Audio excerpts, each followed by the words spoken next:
The sound of shattering glass pierced the hum of lunchtime chatter. The diner froze. A wine bottle rolled across the black and white tiled floor, spilling a slow stream of red that spread like blood. In the center of it all, a woman in a light blue dress knelt, trembling, one hand clutching her pregnant belly, the other trying to shield her face. Above her, a man stood with a black leather belt coiled in his hand like a serpent. His expensive watch gleamed under the chrome lights, a cruel reflection of power turned into violence. The man was Victor Hale, a billionaire CEO whose face often graced business magazines, a man the world admired for his empire, but the woman at his feet knew the monster behind the smile. If you believe that kindness, courage, and standing up for what's right can still change the world, please take a second to like, comment, share, and subscribe to Kindness Corner.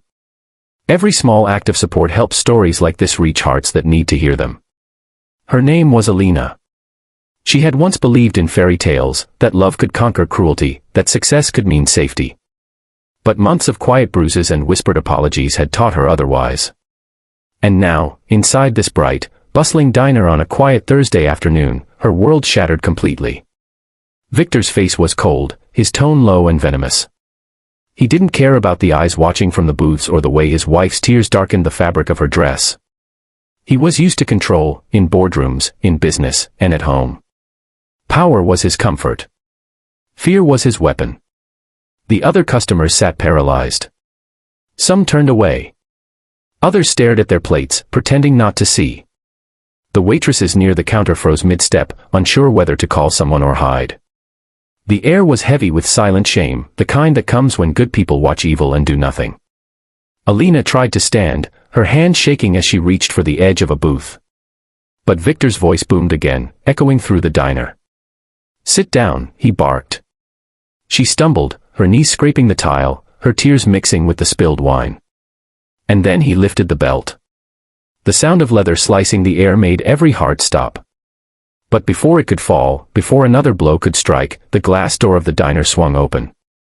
The faint growl of motorcycle engines had gone unnoticed until then.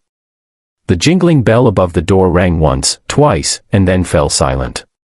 The scent of motor oil and wind followed as 5 men stepped in, their boots heavy on the floor, their eyes burning with purpose.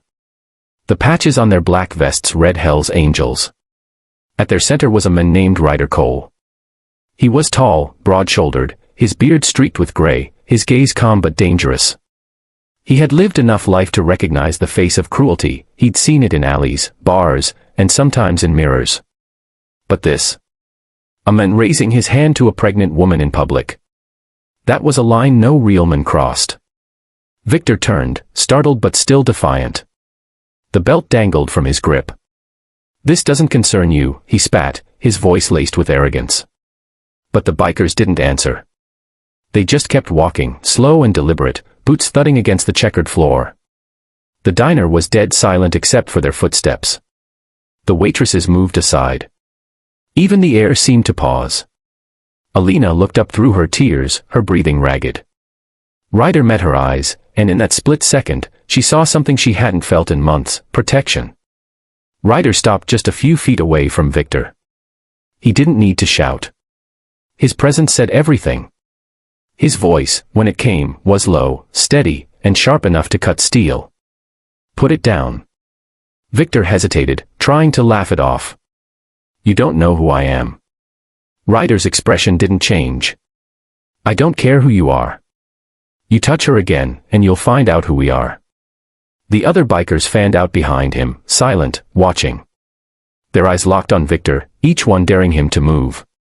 One of them gently stepped forward and helped Alina to her feet. Her legs trembled, but she stood, her hand on her belly, her other hand gripping the biker's arm for balance. Victor's bravado began to crumble. His eyes darted between the men, calculating his chances.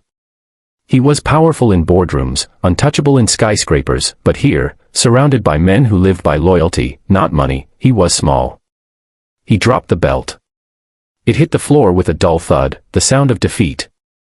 The bikers didn't touch him. They didn't have to. The silence, the weight of their presence, and the quiet shame of the onlookers did what no punch could do.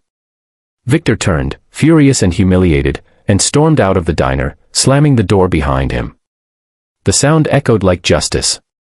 Ryder knelt beside Alina. "You safe now?" he asked softly. She nodded through her tears, unable to speak. One of the waitresses brought her a glass of water, and another draped a towel over her shoulders.